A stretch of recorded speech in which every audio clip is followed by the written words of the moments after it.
एक बार एक गांव में पंचायत आयोजित की जाती है। उस पंचायत में एक लड़की को लेकर फैसला लिया जाता है। कहा जाता है कि ये लड़की गांव के लिए बहुत ही बड़ा खतरा है। यहाँ के युवाओं को, बुजुर्गों को और लोगों को परेशान कर सकती है, उनको गंदा कर सकती है। इसलिए इस लड़की को गांव में रहने का कोई अधिकार नहीं है, इसे यहाँ से भगाया जाता है। यदि ये लड़की गांव में वापस लौट कर आती है तो इसके खिलाफ कानूनी कार्रवाई की जाएगी। वो लड़की थी, कहाँ रहती, किसके साथ रहती, इसलिए साल 6 महीने बाहर तो रहती है, लेकिन माँ बाबा की जब उसे याद आती है तो लौटकर वापस गाँव आ जाती है। जैसी गाँव आती है, पंचायत के लोगों को पता चल जाता है। पंचायत के लोग गुस्सा करते हैं और कहते हैं कि इसे पुलिस के हवाले कर दो। उसे पुलिस में दिया जाता है, ये सोचकर कि पुलिस इसके खिलाफ कोई कार्रवाई करेगी। लेकिन पुलिस ने उसके साथ 3 दिन 3 रात तक बलात्कार किया। वो लड़की रोती है, चीखती है, चिल्लाती है और हैरान करने वाली बात ये थी कि उसकी कोई गलती नहीं थी, ना पंचायत में और ना ही जो पुलिस के हवाले करते हैं उसमें। ये कहानी वाकई आज की बहुत ही परेशान करने वाली है। कह सकते हैं कि इंसानियत को शर्मसार कर देने वाली कहानी है। समाज के कई तरह के चरित्र भी आपको दिखाएगी और ये सोचने पर मजबूर करेगी कि एक इंसान का सब्र जो होता है वो कितना हो सकता है। ये सब्र के बांध को तोड़ने वाली कहानी है। आदाब, नमस्कार, सत श्री अकाल। मैं उस्मान सैफी। आज की जो सच्ची घटना मैं आपको सुनाने जा रहा हूँ, ये सच्ची घटना है उत्तर प्रदेश का एक जिला है जालौन, और इसी जिले का एक गाँव लगता है गुरहा का पुरवा। दरअसल इससे पहले कि मैं गाँव पे आऊँ, मैं आपको कानपुर के पास एक गाँव लगता है बहमई। वहाँ पर एक लड़की को बिल्कुल उसके तन पर एक भी कपड़ा नहीं है।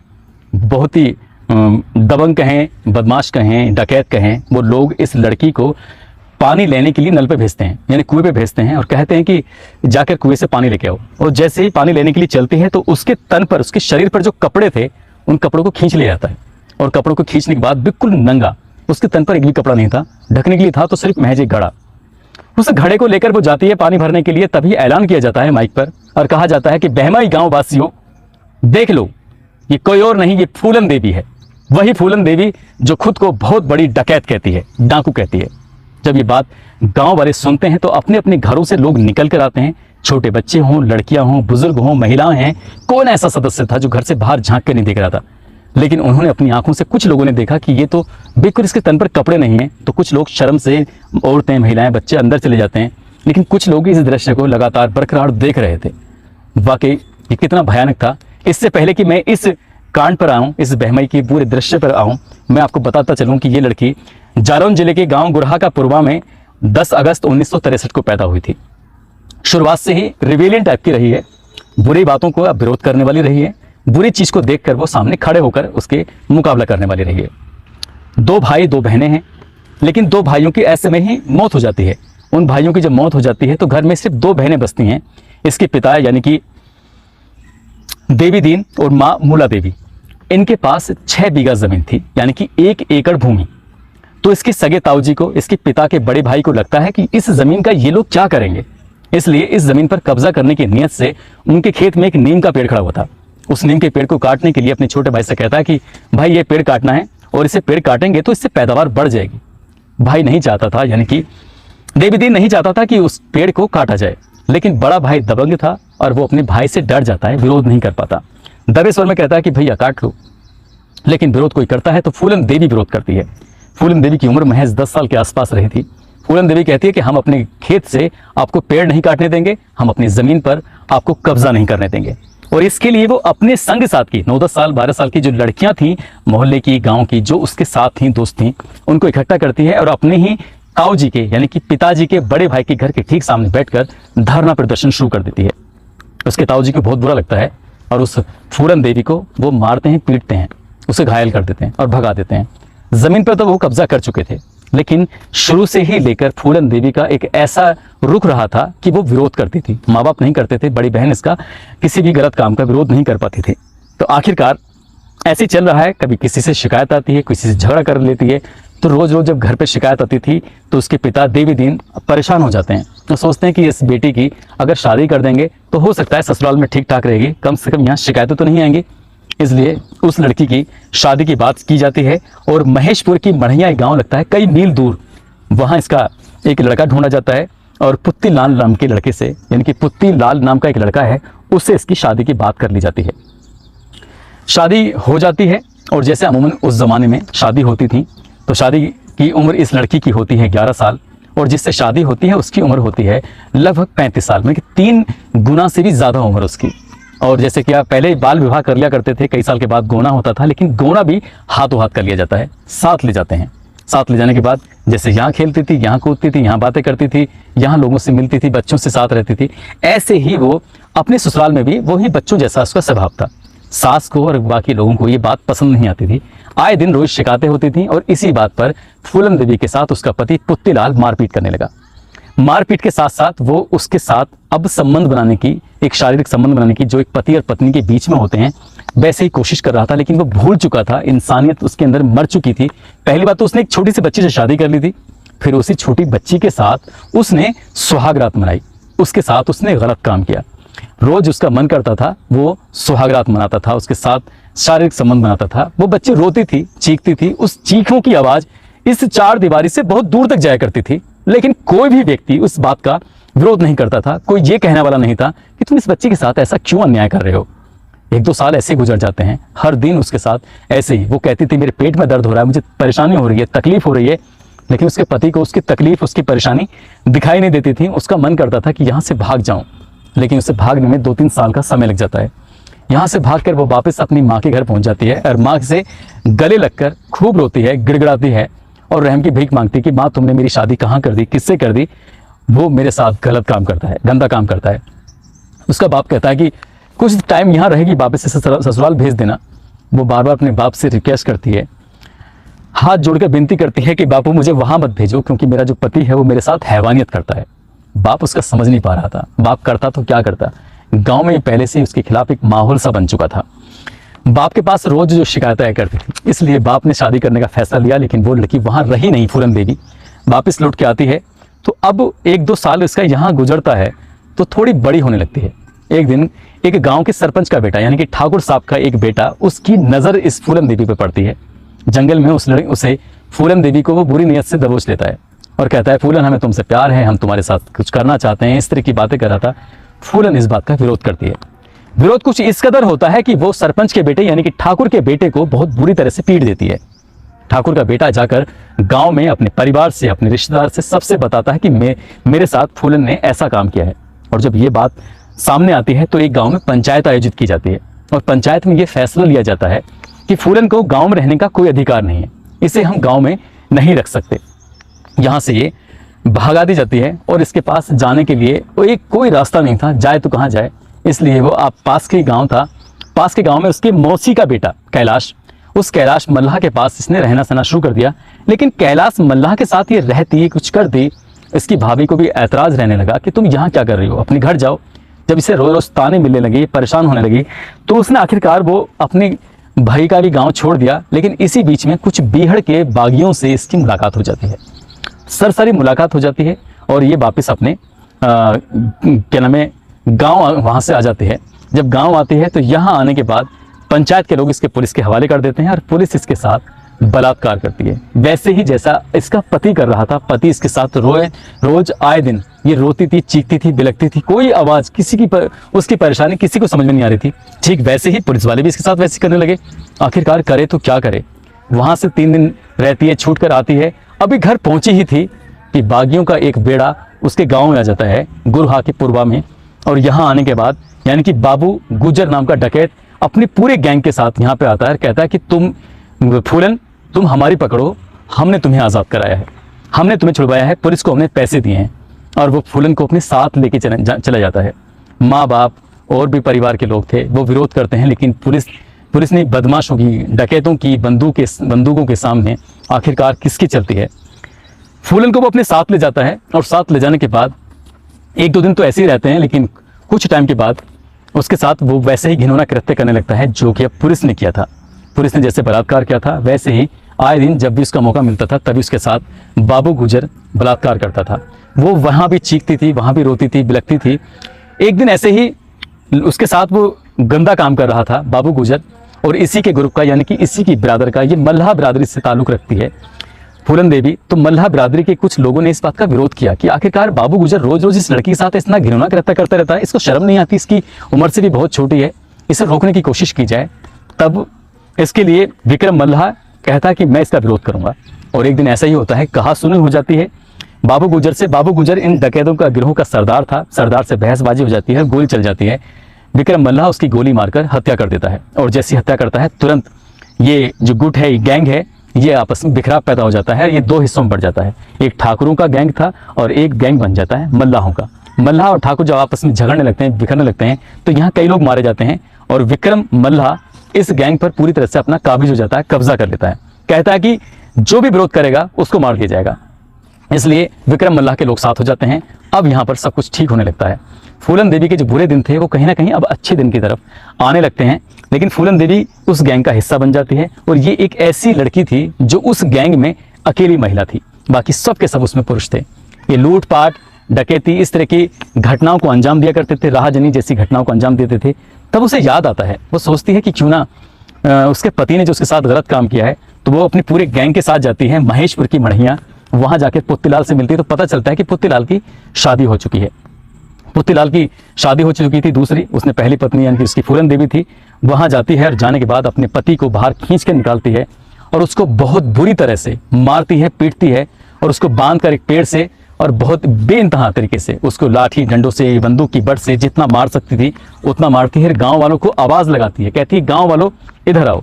गांव के लोग सब मौके पर आते हैं और आने के बाद उसकी बात देखते हैं, सुनते हैं, कहते हैं कि आखिरकार वो क्या कहना चाहती है। तब पता चलता है कि वो ये बताना चाहती है कि एक छोटी बच्ची के साथ शादी करने का क्या नतीजा होता है। इसलिए उसने गांव के लोगों के सामने ना केवल ये ऐलान किया, उसने कहा कि एसपी को चिट्ठी लिखो, यदि इस गांव के क्या आसपास के किसी भी गांव के लोग ने अपनी बेटी की छोटी सी उम्र में शादी करने की कोशिश की तो उसका ऐसे ही हश्र किया जाएगा, उसको वो जिंदा नहीं छोड़ेगी।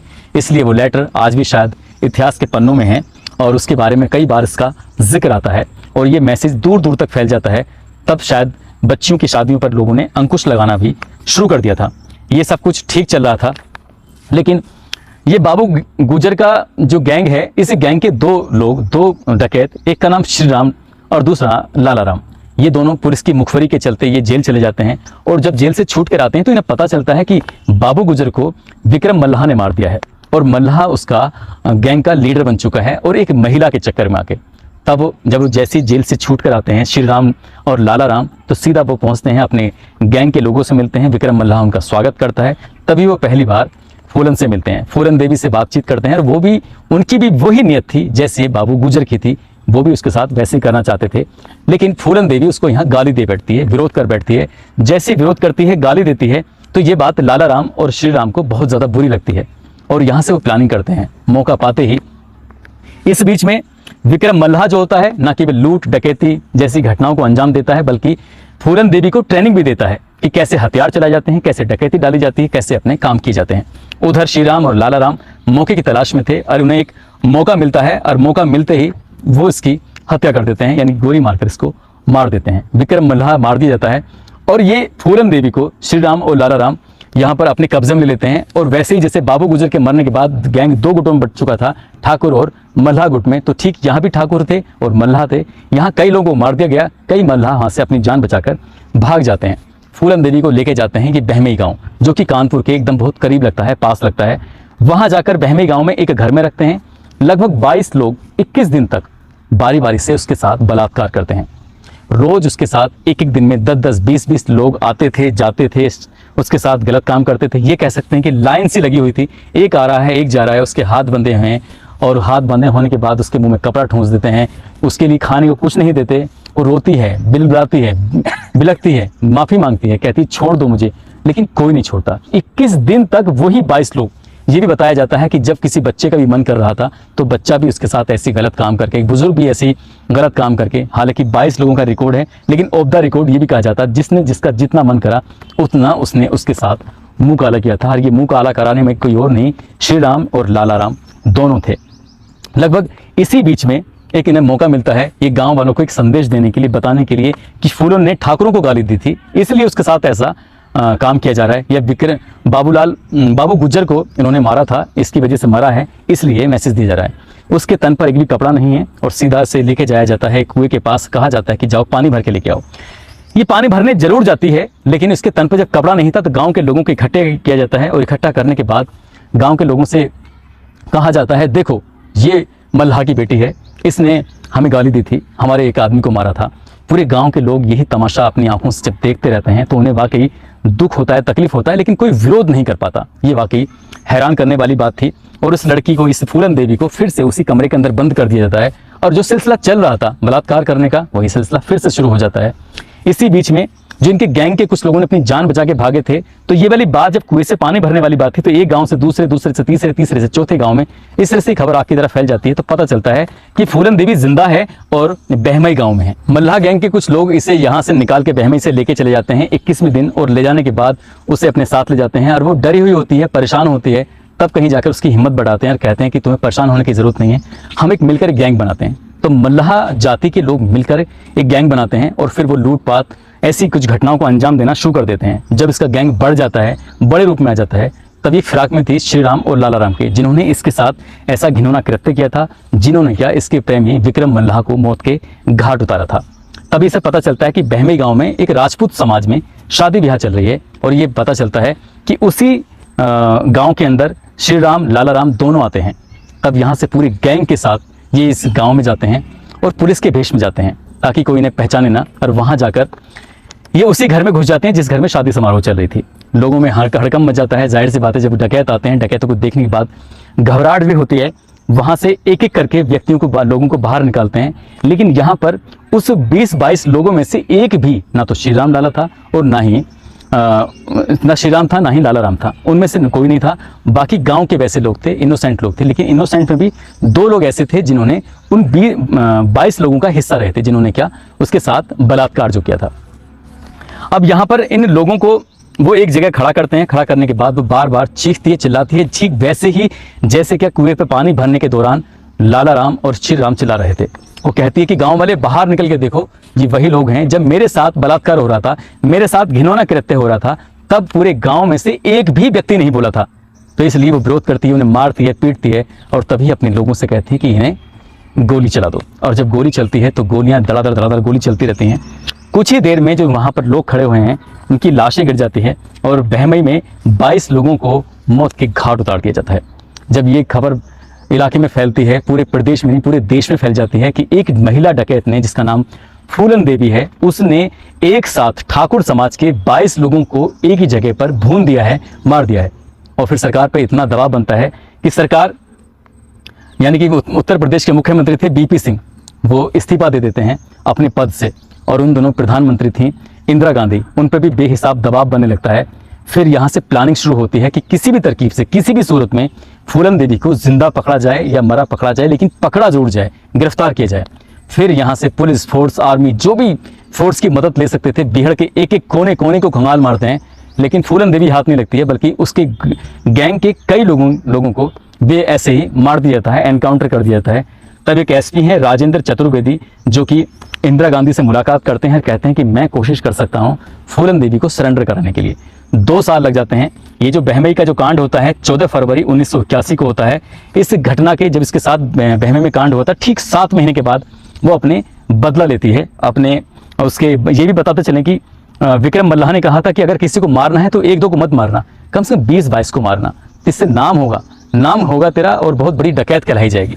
तो इसलिए वो विक्रम मल्लाह की बात को मानती है और लोगों को मार देती है। लेकिन जब पुलिस वाले इसको पकड़ने की कोशिश करते हैं, जंगल में पानी में जहर मिला देते हैं और बहुत सारे लोग मारे जाते हैं, लेकिन फूलन देवी हाथ नहीं लगती। आखिरकार ठीक 2 साल के बाद, यानी कि 1983 में फरवरी का ही महीना है, एसपी राजेंद्र चतुर्वेदी की मदद से आखिरकार फूलन देवी से संपर्क होता है और फूलन देवी कहीं ना कहीं तैयार हो जाती है वो अपना सरेंडर करने के लिए। लेकिन उसकी 6 शर्तें होती हैं। वो कहती हैं कि वो उत्तर प्रदेश में सरेंडर नहीं करेंगे, सरेंडर करेंगे तो मध्य प्रदेश में करेंगे, जो मध्य प्रदेश के मुख्यमंत्री हैं अर्जुन सिंह के सामने। अपने हथियार डालेंगी तो गांधी जी के और दुर्गा माँ के सामने हथियार डालेंगी।